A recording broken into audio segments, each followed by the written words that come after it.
when I'm in this position here, as I start kind of switching, I've left the gap and Jay's got his underhook on the far side.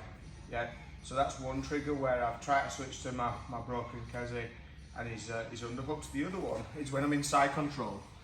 When I'm in side control, yeah, he hits his underhook. So this is a trigger as well for me to start looking at switching into what we call a full Keze Katami or full scarf hold. Okay, so if I'm not careful, he's going to get on his hip and eventually get out and do all the stuff that we talked about over the last couple of weeks.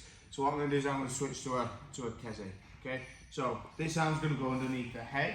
Still going to do the same thing on the opposite side, yeah, and bring this shoulder up, but this time I can grab my own leg.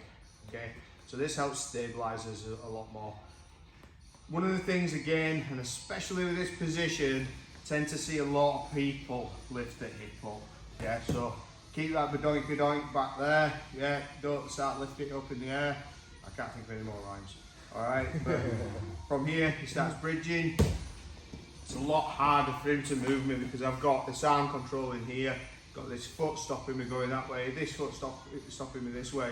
Yeah, my ass and my hand actually prevents the roll as much, so he tries to roll.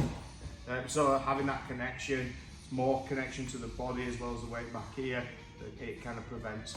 Okay, so we're just going to look at that kind of switch to a full Keze.